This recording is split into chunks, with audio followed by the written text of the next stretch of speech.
이죠? 네, 이번 시간은 이제 환란기에 대해서 보겠습니다. 환란기.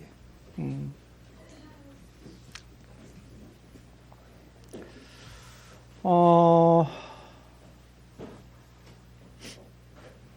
교회론의 책인 에베소서에 의하면 에베소 3장, 특별히 3장에 보게 되면은 바울이 교회에 대한 이런 계시를 구체적으로 하나님으로부터 받기 전에는 교회에 대한 계시가 다른 세대의 아들들, 다시 말해서 바울 이전의 시대에는, 구약 시대 때는 교회에 대한 계시가 없었다. 알리지 않으셨다. 이렇게 표현이 있어요. 그러니까 하나님이 계시해 주시지 않으면 사람들이 알 수가 없죠. 그죠?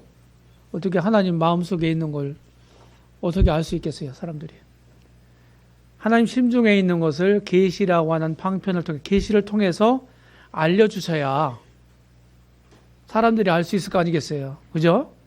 예. 그래서 계시가 없었기 때문에 몰랐어요. 구약 성경은 교회에 대한 얘기가 없습니다. 계시가 없었기 때문에. 비로소 우리 주님에 의해서 최초로 말씀하셨고, 마태복음 16장 18절에서, 그리고 구체적으로 실제로 이제 주님이 부활 승천하시고 성령님이 강림하심으로 교회가 시작됐고, 그리고 사도 바울을 통해서 교회가 뭐다 하는 사실을 아주 자상하게 계시해 주셨어요. 그래서 구약 성경만 보면은 이스라엘이 하나님 백성이고, 우리는 이제 지상 선민이라고 그러잖아요. 이스라엘이 하나님 백성이고, 그들을 중심으로 해서 하나님의 일이 되는 것으로만 되어 있습니다. 그런데 그들이 이제 불신과 메시아에 대한 배척으로 하나님의 중심 무대에 있었던 이스라엘이 사이드로 제껴졌어요. 제가 이런 표현을 쓰는 거예요. 로마서 10장에 보게 되면 하나님이 그들을 버리셨는데 아주 버리시지 않으셨다. 그들을 하나님 부르셨잖아요, 주권적으로. 그렇죠? 그런데 하나님은 하나님 모든 부르심과 은사에는 후회하심이 없다. 이런 표현들이 있지 않습니까? 그죠? 로마서 9장, 10장, 11장은 이스라엘에 대한 말씀이에요. 그리고 이스라엘이 중심에 있었던 그 자리에 하나님 속에 감추었던 비밀의 경륜인 교회가 그 중심에 있게 됐다 이 말이죠. 자, 우리가 지난 시간에 공부한 것처럼 이 교회가 다 완성돼 휴거가 됐어요. 그럼 하나님 경륜의 중심에 누가 있어야 돼요, 이제? 요 사이드로 제껴졌던 이 이스라엘이 다시 회복이 돼서, 회복시켜서 요 중심에 놔야 되거든요. 이들을 통해서, 이스라엘을 통해서 이루고자 하셨던 하나님의 그 뜻, 그 경륜이 아직 안 이루어졌어요. 그들과 관련된 예언들이 아직 미성취된 채로 남아있어요. 그러니까 결국 미래 어느 때인가 이스라엘이 결국 회복이 될 거고, 이스라엘이 열방 중에서 그들이 해야 할 역할을 제대로 해야만 되는 거예요. 왜? 하나님 말씀은 1.16도 땅에 떨어질 수가 없기 때문입니다. 자, 그때가 언제냐? 그 발동이 걸릴 때가 7년 환란기부터다 하는 거예요. 7년 환란기는 구약에 예언되어 있습니다. 천년왕국에 대한 것도 구약에 예언되어 있어요. 천년이란 말은 구약에 없지만 비로소 계시록 20장에 거기만 6번 사용되고 있지만 천년왕국에 대한 이상적인 그런 모습, 그런 것들은 구약 성경에 너무너무 많아요.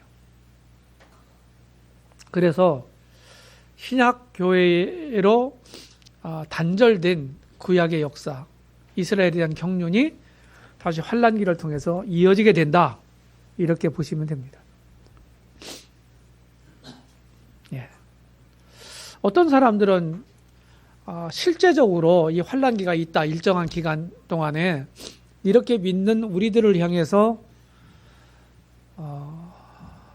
비난합니다. 어떤 말로? 이 환란이라는 것은 선악과를 따먹은 직후에, 에덴 동산에 축출된 직후부터 인류사에 계속해서 있었던 게 환란인데 무슨 환란이 뭐 특별한 거야? 늘 있는 거고 우리가 경험한 거고 지금도 경험하고 있는 건데, 그럼 지금이 환란 시대지, 이렇게 얘기를 합니다.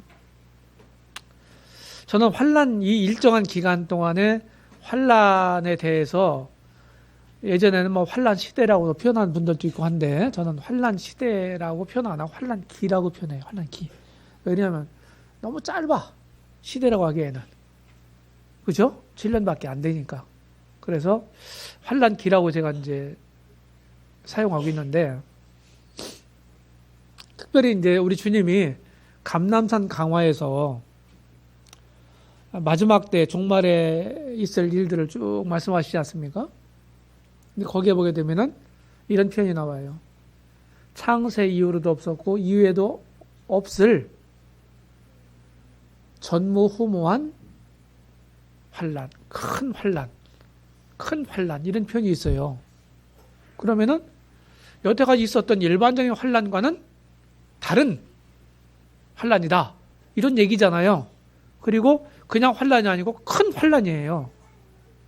특별한. 바로 이 시기를 우리는 7년 환란기 중에서 후 3년 반을 가리키고 있다고 믿습니다. 후 3년 반. 네. 그때를 대환란이라고 부르는 거죠. 전체를 대환란이라고 이렇게 부르는 사람들도 있는데, 용어를 그렇게 저는 구분해서 사용합니다. 환란기, 7년 환란기에 이제 그 원인은 어디에 있냐? 다니엘서 9장에 있는 다니엘의 70일의 예언의 제 70번째 일에 해당되는 기간이다, 이미 말씀을 드렸어요. 거기에 근거를 한다. 구약 성경에 보게 되면은 여기 뭐 이제 계시록도 있고 여기 마태복음 24장도 있는데, 이런 데 있는데 대부분 이제 많은 이런 용어들이 구약 성경에 나타나 있는 말인데, 이런 것들이 전부 사실은 궁극적인 곳을 지향하는 것이 어디냐? 환란기다. 이제 그렇게 분별합니다. 기간 얘기했죠? 네. 성경에 이제 한 때, 두 때, 반 때라는 표현도 쓰고요. 이거는 이제 아람식 표현입니다. 아람식. 아람의 군대 장관 누구? 나아만. 저쪽 지금 시리아 쪽에 있는 그런 지역명을 얘기하는 거예요. 그래서 한때, 두 때, 반 때는 3년 반을 아람식으로 표현하는 표현이다, 이렇게 보시면 되고, 42달은 나누면 3년 6개월이죠. 1260일. 성경은 유대력에 의해 근거해서 기록된 책이기 때문에 유대력은 음력입니다. 음력. 그래서 한 달을 약 30일로 잡아요, 그냥. 30일, 큰 달은 30일이고 작은 달은 29일이고 그렇거든요. 음력은요. 우리가 가지고 있는 음력이 있잖아요. 태양력보다 정확도에서 떨어져요, 음력이. 그런데 이제 이거는 뭐하고 굉장히 이제 관련이 있냐면은 그 썰물 밀물, 달을 통해서 이렇게 이제 만든 달력이니까 달에 의해서, 이런 달의 인력에 의해서 그 썰물 밀물이 생기잖아요. 그래서 저쪽 어촌에서는 음력이 더 요긴하다고 그럽니다. 그래서 30일로 잡고 예언상 한 달은요, 나누면 42개월이 되고 3년 6개월이 되는 거죠. 이 표현은 전 3년 반 아니면 후 3년 반을 가리키고 있는 표현이다 하는 거예요. 근데 성경이 더 주목하는 것은 물론 후 3년 반입니다. 예. 성경의 엄청난 재앙의 날 환란기에 대해서 구약 성경이죠 다. 예. 이스라엘의 고토 귀환과 영적 회복에 대해서 천년왕국에 대해서 이런 많은 구절에서 우리는 볼 수가 있습니다. 구약 성경 예언, 특별히 예언서를 읽다가 아주 지금하고는 다른 우리가 살고 있는 현 세상 이런 분위기하고는 다른 아주 좋고 이상적인 그런 표현들이 있죠. 그런 표현들은 이건 천년왕국 때구나. 실제로 그렇게 되는 거예요. 그렇게 이해하셔도 뭐 거의 맞을 거예요. 그게 영적인 게 아니에요. 실제로 그렇게 되지.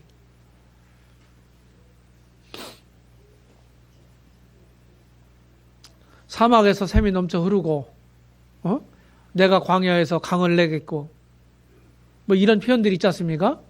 이건 그냥 영적으로만 적용하는 거예요. 아니요. 실제로 그렇게 이루어집니다. 예언상 공백과 교회 시대, 이 표를 보면 구약의 선지의 눈이 있습니다. 그리고 초림이라고 하는, 메시아의 초림이라고 하는 이 봉우리가 있어요. 구약에서는 초림과 재림을 구분하지 않았습니다. 그러니까 메시아의 그냥 강림, 오시는 것만 말씀했어요. 그러니까 구약의 선지자들을 비롯해서 구약 성경을 가지고 있는 이스라엘 유대인들은 오늘날 우리들처럼 초림, 재림을 구분할 수 없었다. 이게 굉장히 중요한 포인트예요. 구분할 수 없었다. 신약에 와서 주님이 한번 왔다 가시고 그리고 그 이후에도 또 오시겠다고 약속하니까 두 번 오시네? 명백하잖아요. 그래서 초림과 재림으로 구분할 수 있는 분별력이 생긴 거예요. 우리 신약 성도들에게는. 근데 구약 성도들은 그럴 수 없었다.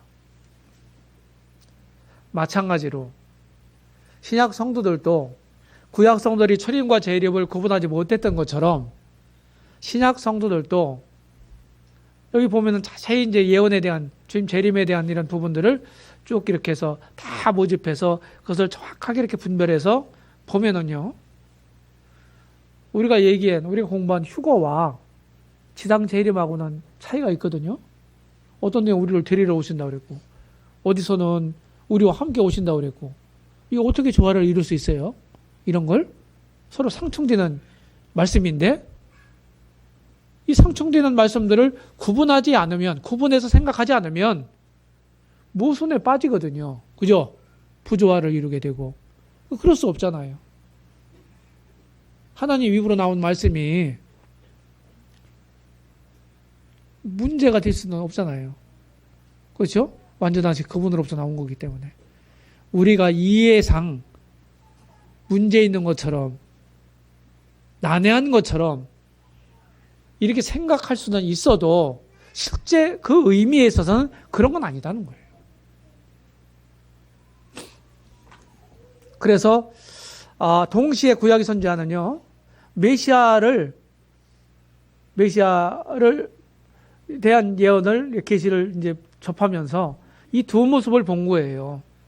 고난받는 메시아의 모습 그리고 그 영광을 가지고 큰 권능을 가진 메시아의 모습을 동시에 본 거예요. 그런데 한꺼번에 두리뭉실하게 뭉쳐가지고서 예언을 한 겁니다. 그렇죠? 그러니까 이제 주님 당시에 이스라엘이 어디 속국이었어요? 로마 속국이었죠. 그죠? 그렇죠? 그러니까 그때 당시 상황이 메시아가 오셔서 저 나쁜 놈들, 로마 놈들 다 물리치고서 우리나라 다시 세워야 되는데 마치 우리가 일제 강점기 때 독립을 염원하고 독립운동을 했던 것처럼 그런 비슷한 생각을 주님 당시에 유대인들이 가졌을 거 아니겠어요. 그렇죠. 그래서 억지로 잡아서 막 왕으로 삼으려고 하고 임금으로 삼으려고 하고 이런 현상들이 생긴 거예요. 그런 배경을 우리가 이해를 하게 되면은, 이래서 이랬구나. 성경을 좀 더 바르게 이해할 수 있는, 그런 조건들을 우리가 갖게 되는 거죠. 그런데 지금 이 시대에도 구약의 유대인들이 초림과 재림, 메시아의 초림과 재림을 구분하지 못했죠. 그만한 빛이 없었던 거예요. 신약에서도 분명하게 주님 오심에 대한 것들이 휴거와 지상 재림이 구분되는데, 특별히 이제 사도 바울을 통해서 아주 자세하게 계시해 주셨거든요. 이런 부분에 대해서. 그런데 이제 오늘날 기독교계가 휴거와 지상 재림을 잘 구분 못하고 있어요. 구분하는 사람들도 있지만 많은 사람들이 구분 못하고 있다. 그래서 휴거를 그들이 믿지 않는 것입니다. 이런 것이죠. 여기가 지금 사람 여기 있는 데가 이제 교회 시대입니다. 교회 시대. 여기가 교회 시대예요. 자, 이 환란기를 이해하려면은 70주 예언을 우리가 이제 공부를 해야 돼요. 시간 관계상 찾지 않겠습니다만, 기독교 변증 시간 이럴 때 다 했죠, 이런 거. 그죠? 예. 슬슬 넘어갈게요. 이렇게 제가 분석을 해봤습니다. 이스라엘과 관련이 있는 예언입니다. 이건 직접적인 관련. 70주 예언은요. 그 중에 마지막 70번째 일에 그것이 환란기에 해당된다 이렇게 말씀드렸어요. 제가 이제 90년대에 이 예언을 제가 이제 좀 집중적으로 이제 공부할 때가 있었어요. 물론 그 전에도 공부를 했지만 이렇게 해결되지 않는 부분들이 있었거든요. 제가 이제 70주 예언도 제가 엠마오 교재를 통해 다니엘서라고 하는 그 교재가 있어요. 그걸 공부하면서 그 문제가 나오는데 이 초신자가 이해가 안 됐어요. 제가 이제 구원받은 직후에 이제 엠마오 교재를 공부를 했는데 이해가 되지 않았어요. 그래가지고 제가 편지를 써서, 그때는 전화도 없었으니까 편지를 써서 송찬호 형님에게, 그때 엠마오 섬기셨으니까 질문을 했어요. 답이 왔어요. 근데 그거 읽어도 이해가 안 돼요. 그래서 덮어놨어요. 그런데 또 다니엘서를 또 공부하게 됐어요. 그런데 또 거기에 해결되지 않았으니까 또 거기 걸리더라고요. 또 질문을 했어요. 조금 더 자세하게 왔어요. 그게 이해가 안 됐어요. 덮어놨어요. 해결되지 않으면 언젠가는 또 그게 부딪혀요. 해결하고 가야 돼요. 그래서 이제 90년대 초중엽에 이제 예언 공부 다시 하면서 이 70주 예언에 대해서 내가 모르고, 지금처럼 모르고 한다면 내가 예언에 대해서 말할 수 있겠는가? 근데 스스로에게 얘기했어요. 이 문제 해결하자. 그러고서 이제 그 약간의 빛이 있잖아요. 그렇죠? 유대인들이 사용한 이런 예언은 이제 음력으로 사용됐고, 뭐 양력은 태양력이고, 지구가 태양을 한 번 공전하는 것을 1년으로 삼고, 그걸 이제 제가 백과사전 찾아봤어요. 제가 분이테이크라는 백과사전 가지고 있거든요. 찾아봤더니 자세한 내력이 나오는 거예요. 제가 어떤 책 이렇게 정확하게 분별해 놓은 것을 제가 읽고서 이걸 하지 않았어요.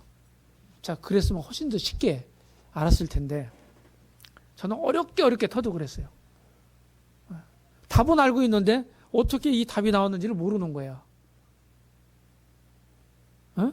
검사를 해야 될 거 아니에요. 답이 나왔는데. 그때는 이제 앤더슨 분별을 저한테 알려주셨어요. 홍찬호 형제님. 그래가지고 태양력 원리도 알아야 되고 다 알아야 되잖아요. 365일 5시간 48분 46초래요. 한 바퀴 도는데 일 공전 주기가. 알았어요? 몰랐어요?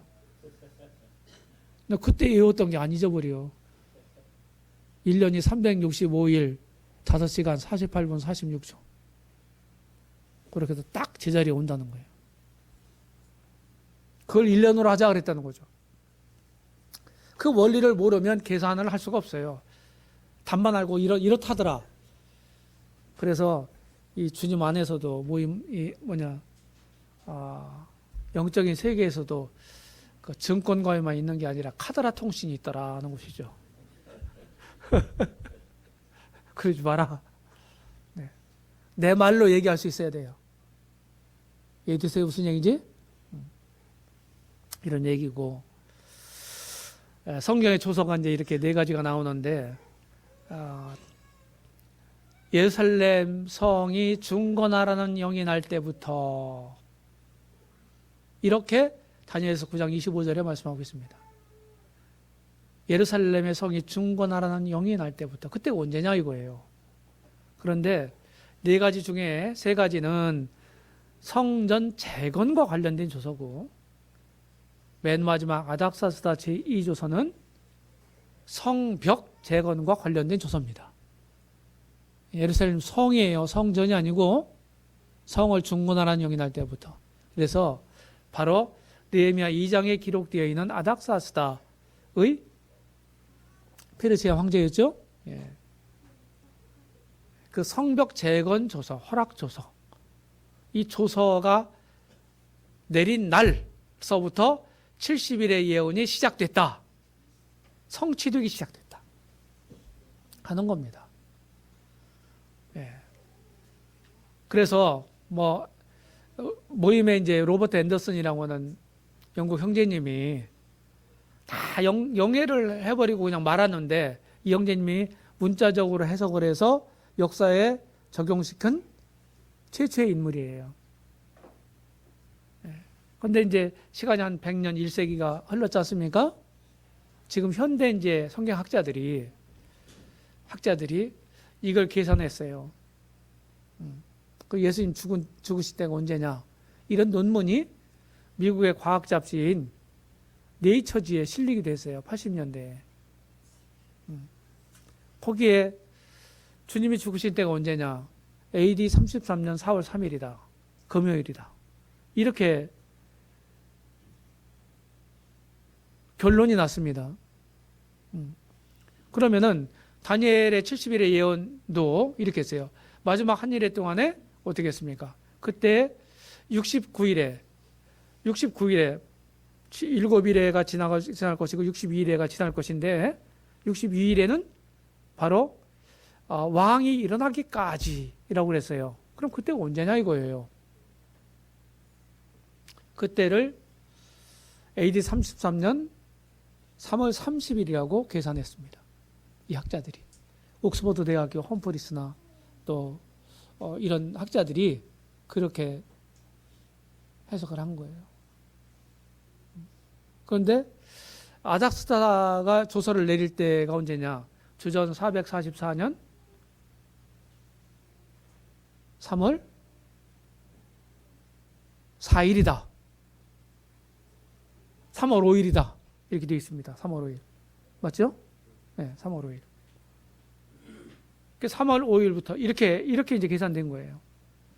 69일에가 성취된 것이 주 33년 3월 30일이고. 그때까지 이제 69일에가 딱 지나간 거예요. 69일에 69 곱하기 7 하면은 483이 나옵니다. 483년 음력으로. 그렇죠? 1년이 360일이니까 음력으로 이렇게 따지니까 거기다 360을 곱하면은 17만 3,880일이 나와요. 그렇죠? 이것을 이제 양력으로 환산해야 돼요. 우리가 양력 쓰니까. 우리 사용하는 역사나 이런 것들이 다 양력으로 쓰잖아요. 이게 좀 복잡해, 사실은. 그래서 음력 483년을 양력으로 환산하니까 476년 하고 짜투리가 25일이 남더라 하는 거예요. 그래서 444년서부터 주 33년까지 473년이 476년이 됩니까? 돼요, 안 돼요? 아니요. 478년 나오는데요? 맞아요? 476 더하기 33하면 몇 년 나와요?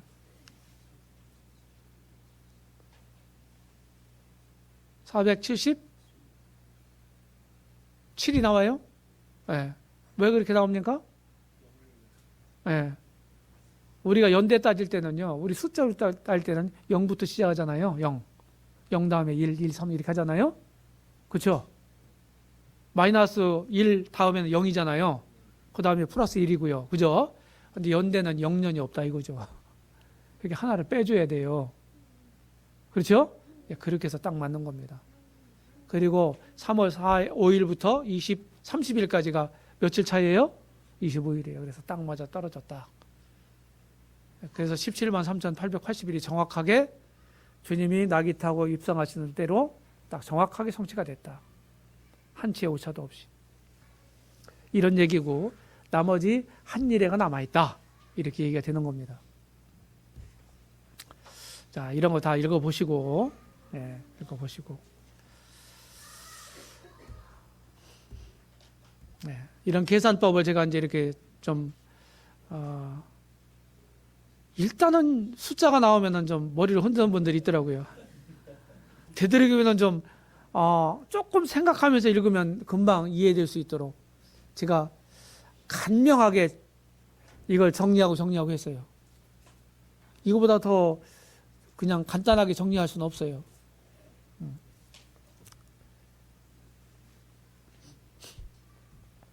잘 생각해 보면 돼요. 특별히 우리 자매님들이 이제 수에 좀 약하더라고요. 시태에서도 이걸 제가 얘기를 하는데, 여기 종말론 다룰 때, 그래서 얘기를 해주고서 한번 나와서 한번 설명해봐라. 한 번도 자매들이 나와서 설명해 본 적이 없어. 다 형제들이 나와서 해요. 나오는 사람들이, 하는 사람들이. 그렇다고 열등하다는 얘기가 아닙니다. 예, 지나가고요. 이렇게 또 정리를 제가 해봤고요. 앤더슨은 BC 445년 3월 14일, AD 32년 4월 6일 이렇게 이제 잡았는데, 워딩턴 또는 험프리스 이 두 옥스퍼드 대학 교수가 두 분이 네이처지에 실은 기고한 그 논문이 그리스도가 십자가에서 못 박히실 때라는 제목으로 이제 했는데 이렇게 계산해냈어요. 이게 더 최신 거잖아요. 이게 더 정확한 것으로 저는 보입니다. 제 개인적으로는. 그런데 사실은 앤더슨 형제님이 아무것도 없었던 때에 이렇게 계산해냈다고 하는 엄청난 일이에요. 그렇죠? 네. 이렇게 또 많은 학자들이 이렇게 이제 조금 원리는 똑같은데 계산은 원리는 똑같은데 이렇게 좀 다르게 연도를 좀 다르게 이렇게 이제 말을 했습니다. 근데 지금 저는 이 견해를 따릅니다. 이 견해. 어디입니까? 이 견해를 따라요. 더와이드 펜테코스트는 이제 달라스 신학교 그 교수였었죠. 예. 이번에 쓴 BKC 주석 다니엘서에 보게 되면 약간 언급이 되어 있습니다. 그리고 세대주의 종말론이라는 책이 있는데 다 카피해서 쓰죠? 여러분들? 절판됐기 때문에 없죠? 여기에도 보면은 이제 이게 나와 있어요. 원래는 이제 Things to Come이라고 하는 제목이에요. Things to Come. 네? 세대주의 종말론이라고 번역하면서 번역자 이렇게 바꿨어요. 이름을요. 저는 장차 될 일, 그렇게 일들 이렇게 이름을 바꿔서 학생들한테 좀 보급을 합니다. 70주 예언의 역사적 적용 뭐 이렇게 할 수 있습니다. 조금 아까 말씀드렸죠? 주전 1년, 그 다음에 주 1년이죠. 그죠? 0년이 없다는 얘기죠. 이렇게 하시면 되고 이해하시면 되고 또 7년 환란 기간 동안에 전 3년 반, 후 3년 반 이렇게 나누잖아요. 그래서 다니엘서 9장에 보게 되면은 그 절반에 처음에 이제 적그리스도로 우리가 이제 인식하는 그가 한 일해 동안 언약을 굳게 정하겠고 이스라엘과 언약을 정한다는 거 한 일해 동안. 그런데 그 절반에 가서 파기할 것이며 이렇게 되어 있단 말이죠. 그렇죠? 이렇게 해서 이렇게 성경이 스스로 구분하고 있어요. 그리고 우리 주인이 말씀한 대로 멸망에 가증한 것이 거룩한 곳에 선 것을 보거든. 이런 말씀이 나와요. 마태복음에도 나오고 또 데살로니가전서 후서 2장에 보게 되면 성전에 앉아 자기를 하나님이라고 하는 사람이 있어요. 이 사람이 문맥적으로 보면은 불법의 사람입니다. 멸망의 아들이에요. 그 누굽니까? 적그리스도를 가리키고 있는 표현입니다. 이때로부터 이제 이스라엘에 대한 엄청난 박해가 적그리스도부터 올 겁니다. 계시록 9장의 표현을 보게 되면은 무적행 속에 가둬뒀던 황충들이 5달 동안 이렇게 나와서 유대인들만 괴롭힙니다. 전갈 같은 것이 막 쏜다고 하는 표현이 있어요. 얼마나 따갑습니까? 그럼 괴로움을 받는 거죠. 이렇게 이제 우리가 나누게 되고요. 그래서 환란기는 사실은 신약교회 경륜으로 단절된 구약 역사의 연속이다. 경륜적으로 이렇게 보는 거다 하는 것이죠. 그리고 지금 69일에가 딱 멈춰졌어요. 그리고 한 일에만 남아 있는데 이 마지막 그 종말을 향해서 째깍째깍 시작되는 것이 환란기의 시작이다. 이렇게 보시면 돼요. 환란기 목적이 뭡니까? 정리를 좀 두 가지를 해보면 하나는 선민은 누구를 가리켜요? 이스라엘 가리키죠. 이스라엘을 영적으로 회복시키기 위한 거다 하는 거예요. 또 하나는 불신 열방을 징벌하기 위한 거다. 죄는 반드시 다루어집니다. 심판받아요.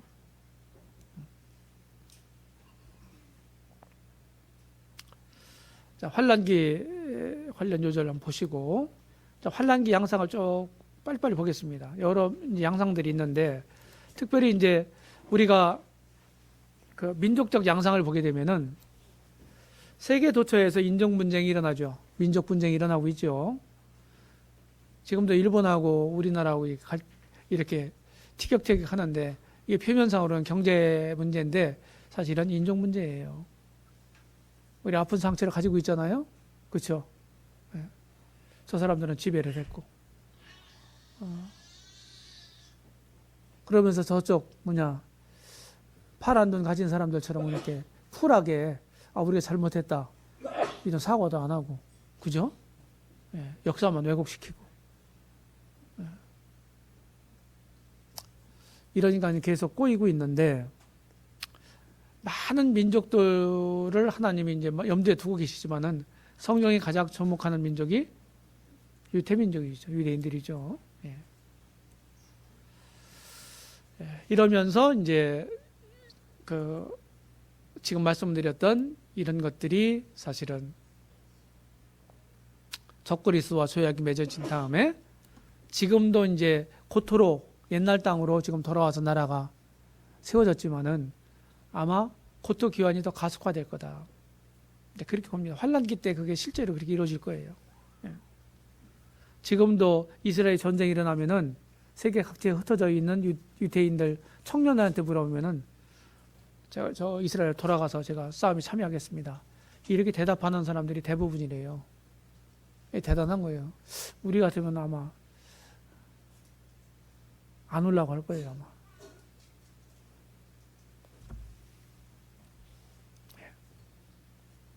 그래서 느부갓네살의 신바빌론 제국으로부터 이방인 때가 시작됐는데 이방인의 때가 사실은 적그리스도 시대가 이방인의 때 마지막 시기입니다. 국가적으로 이제 회복이 됐고 앞으로 영적으로 회복이 될 거다 하는 것입니다. 계시록에서 37장에 보게 되면 마른 뼈 환상이 나오죠. 그렇죠? 마른 뼈 환상.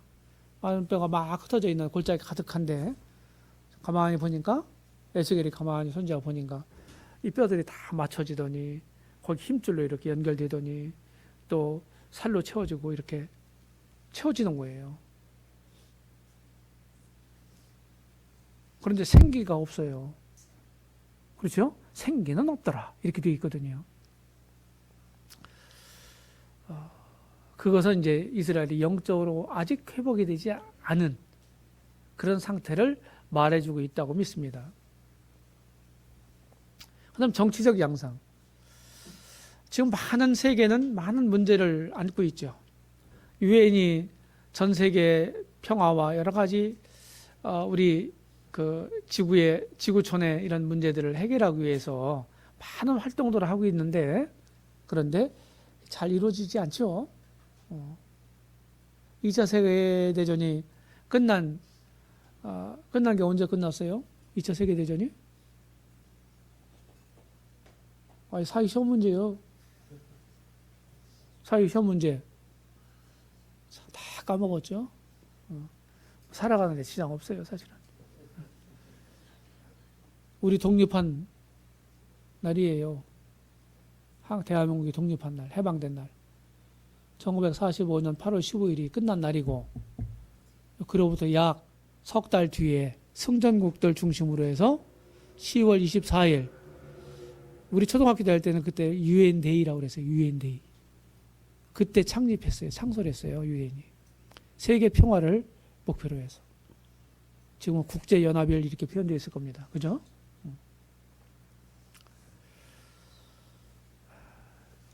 근데 유엔이 지금 활동을 그렇게 하고 있는데 해결이 잘 안 되잖아요. 그러니까 아주 능력 있는 지도자를 사실은 사람들이 원하고 있습니다. 그때 적그리스도가 출현할 거예요. 그러니까 환영을 받아요. 그런 필요 요구에 의해서. 그리고 결국은 그 절반에 가서 자기 본색을 드러냅니다. 처음에는 의장 평화, 자기 가면을 쓰고 있어요. 적그리스도가. 좋은 사람, 훌륭한 사람, 능력자, 사람들로부터 이런 평가를 받을 겁니다. 근데 그 절반에 가서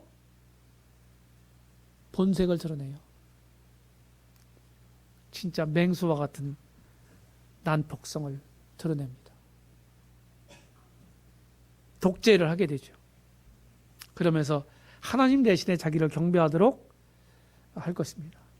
그 옆에 알랑방구를 끼는 거짓 선지자가 있죠. 계시록 13장 후반에 보면 그러면서 적그리스도를 숭배하도록 부추길 겁니다. 그래서 환난기가 곧 자기 때, 적그리스도의 때예요. 불법의 비밀이 이미 활동했지만 자기 때에 나타나게 하려여 지금도 막는 것을 너희가 안 하니. 데살로니가후서 2장에서 바울이 이런 표현을 씁니다. 자기 때 누구예요? 문맥적으로 보면 자기가 누구야? 적그리스도예요. 자기 때가 있어. 그때 언제냐? 환난기다. 자, 경제적 양상. 그때는 많은 전쟁들이 있어요. 지금도 있지만은 훨씬 더 잦을 것입니다. 전쟁 나면 어떻게 돼요? 경제가 호황을 누릴까요? 아닐까요? 어렵죠? 어려워요. 전쟁 나면은 군수물자, 군수산업은 돈 벌 줄 몰라도 일반적인 경기는 다 침체될 겁니다. 그러면 뭐 돈 있는 사람들은 상관없는데 서민이 문제죠. 먹고 살기가 어려워져요. 결국 식량과 석유는 무기화가 될 겁니다. 자, 석유 없이 살 수 있나요? 살 수 없어요. 안 먹고 살 수 있어요? 살 수 없어요. 이게 무기화가 되면 어떻게 돼요?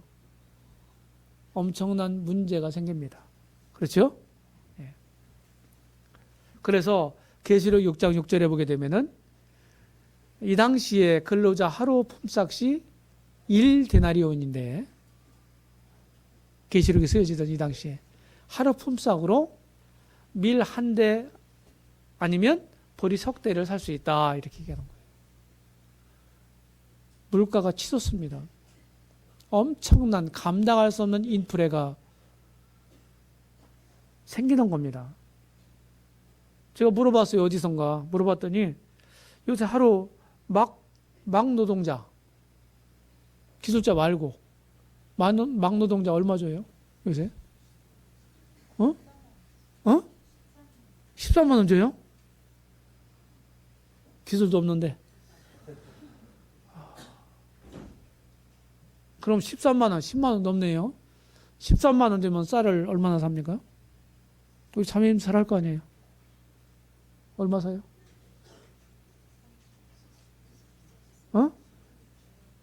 빨리 얘기해봐요. 계산이 안 나와? 5만 한 5천 원 가죠. 20kg짜리. 맞아요? 그럼 40kg 더 산다는 얘기네. 그죠? 하루 일해서. 그럼 40kg 쌀 가지면은 네 식구가 며칠이나 먹어요?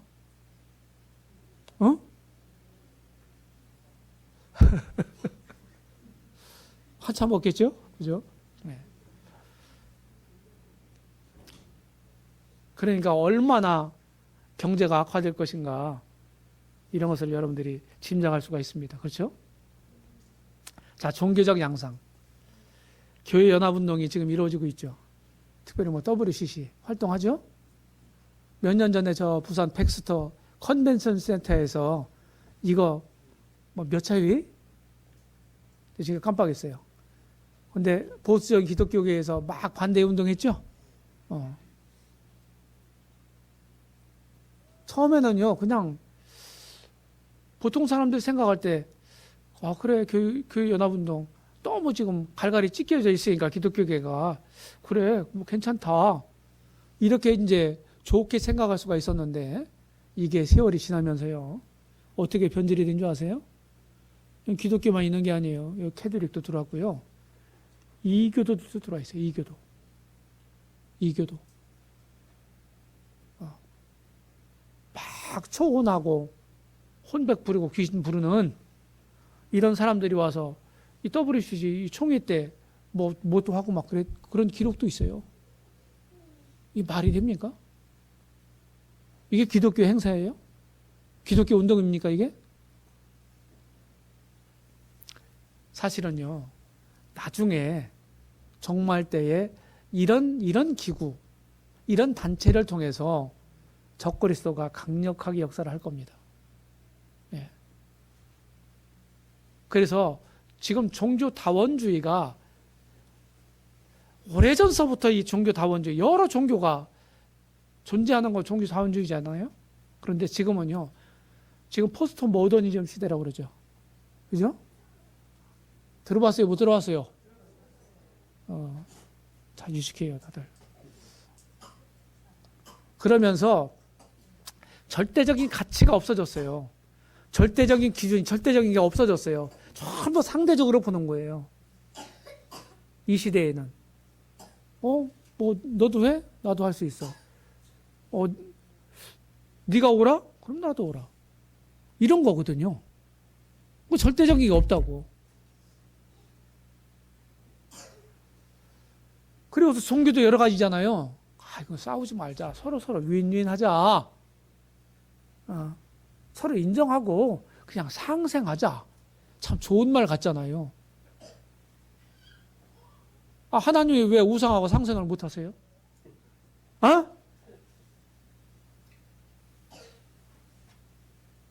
그게 하나님적인 거거든요. 그래서 하나님을 경외하고 하나님이 말씀한 진리를 존중하는 사람들은요,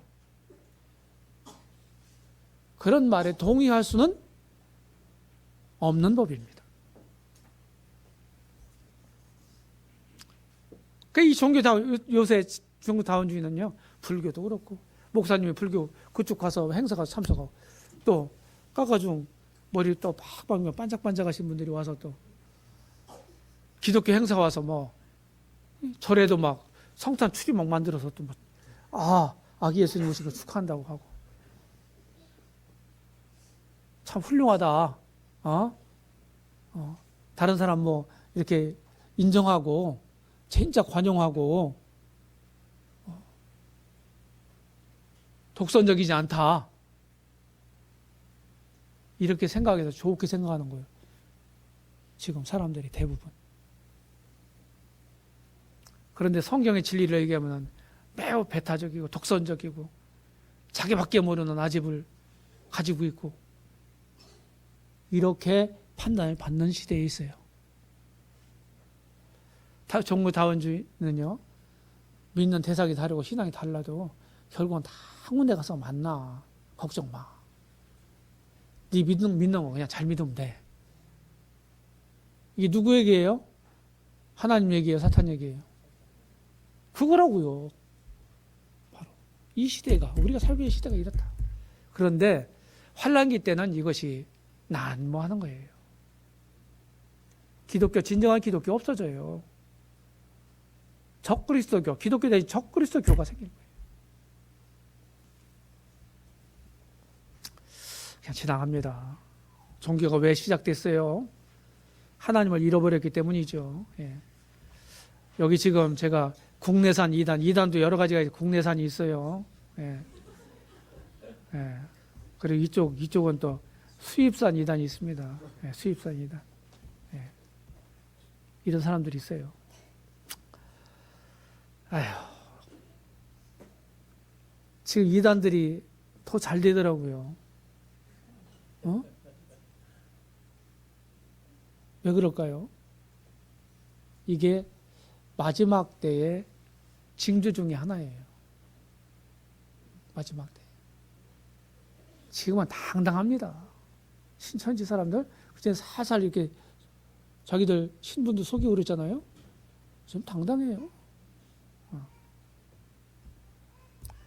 군사적으로도 저는 7년 환란기 동안에 큰 전쟁이 2번 있다고 봐요. 예. 북방왕이 이스라엘 침략하는 거하고, 그리고 또 하나 환란기 종말에 아마겟돈 전쟁이라는 거하고요. 두 개가 같다고 생각하는 분들도 있더라고요. 근데 제가 자세히 고찰해 보니까 같지 않아요.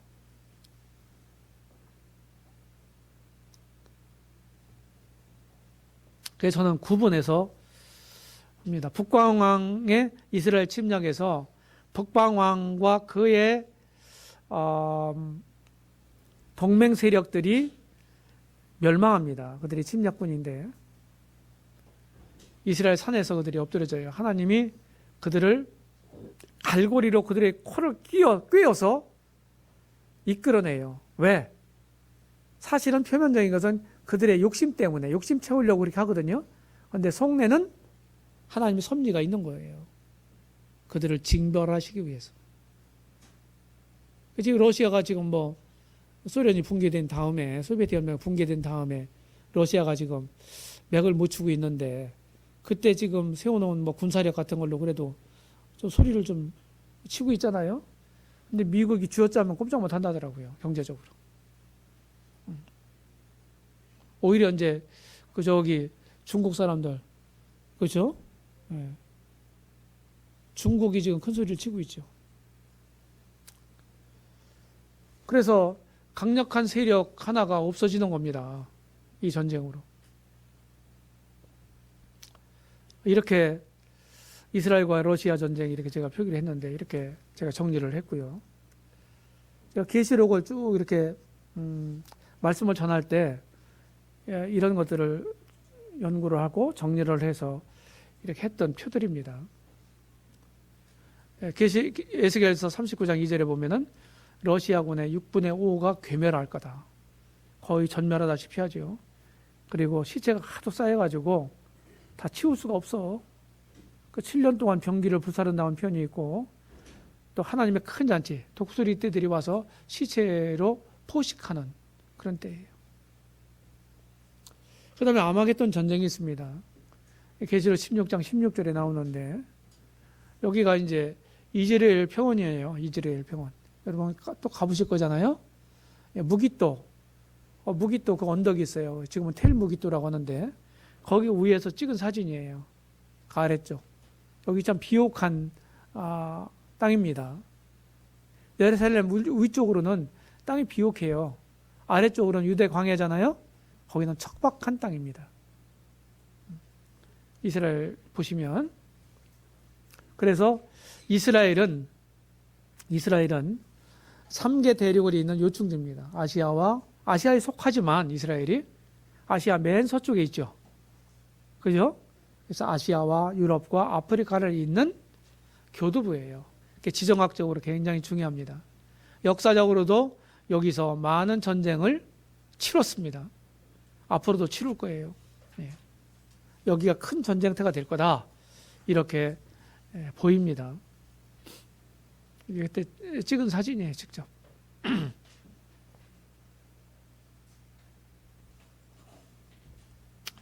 여기가 이제 우리 일행이 무기또 성문 안으로 들어가는, 여기는 고고학 발굴이 다 끝났습니다. 26개 층을 발견했대요, 고고학 발굴로. 그 얘기는 뭐냐?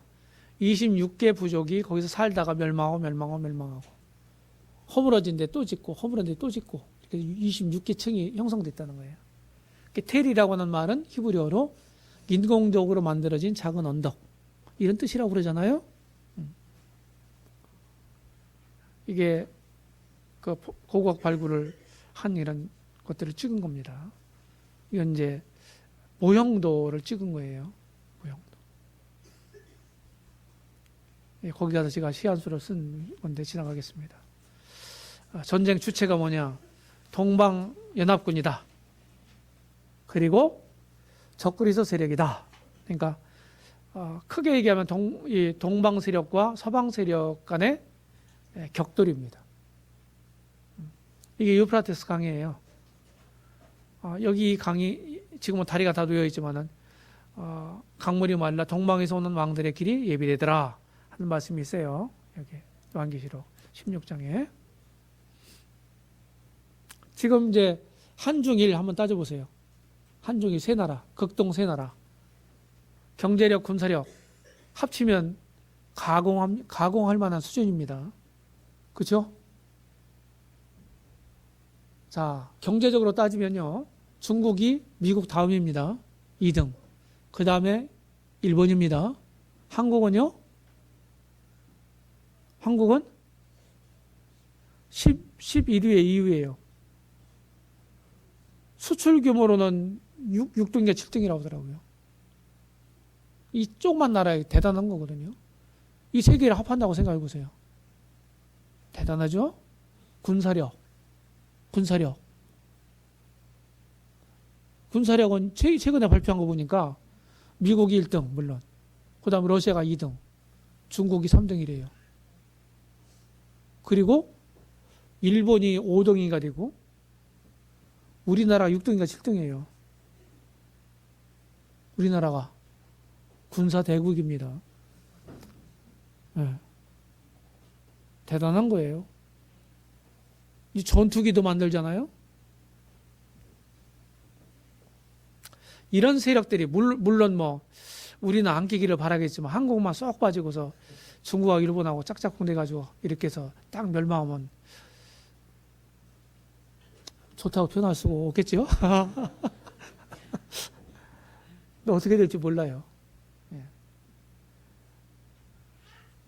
근데 수많은 군대를 이제 무집을 해야 되니까 뭐 중국은 들어가지 않겠냐 이렇게 보는 견해가 이제 유력합니다. 우리가 뭐 확실하게 막 단정적으로 말할 수는 없지만은, 예. 이렇게 이런 그 자료들이 있고요. 보시고. 결과는요, 범세계적인 파멸입니다. 이런 거 7년 동안에 이런 큰 전쟁들을 치르면서 세계 인구의 절반이 죽게 되더라 하는 것이에요. 제 계산입니다. 넷째인 심판에서 4분의 1이 죽어요. 지금 뭐 70억이 넘 나가는데 60억으로 따져가지고 계산하기 쉽게 4분의 1이면 얼마예요? 15억. 남은 사람들은 45억. 그 다음에 또 시간 지나서 셋째 나팔을 부니까 3분의 1이 죽어. 그럼 몇 명이야? 15억. 그럼 얼마 남어? 60억에서 30억이 남는 거예요. 꼭 그렇지 않다 할지라도 많은 사람들이 죽는다. 많은 사람들이. 시체에 발이 걸릴 정도고, 성경 표현을 보게 되면 피가 말 굴레까지 닿는다고 그랬어요. 엄청난 거죠. 이때는요, 지금 뭐 핵무기 사용하자 말자 어쩌고 그러는데요. 저는 이때 핵무기가 사용될 거라고 봅니다. 인간이 개발해 놓은 건요, 언젠가는 사용해요. 이때 가스탄 한번 딱 해놓으면 그냥 전멸이죠. 생물학탄, 화학탄, 생물학탄이요. 균들. 그런 거에서 저쪽 강이나 수원지 같은 데다가 딱 풀어놓으세요. 난리 났죠. 최근에 인터넷 기사를 봤더니요. 저번에 큰 강력한 그 태풍이 지나갔죠? 일본으로? 후쿠시마를 때렸죠, 거기? 도쿄 쪽? 세슘이라고 그러죠? 원자력 폐기물. 세슘 농도가요, 100배인가 얼마 올라갔대요. 그렇게 높은 데도 있대요. 장난이 아니에요. 일본 사람들은 꼭꼭 숨어라, 머리카락 보인다. 보일 줄 몰라. 이렇게 이제 하는데 이게 현실이에요. 제일 가까운 나라 우리나라인데 이렇습니다. 그래서 이런 많은 이런 그 기상이변이나 전염병이나 이런 전쟁이나 이런 것들 중에 많은 사람들이 죽고 왜 그렇습니까? 이제까지 하나님 모르고 하나님 반역하고 하나님 불신하고 했던 그런 모든 죄악을 응징하는 시기다. 그러면 이 전쟁이 어떻게 마감돼요? 다 전멸할 것 같아. 주님이 오세요. 이 땅이 딱 오시면서 이 전쟁이 종식이 됩니다.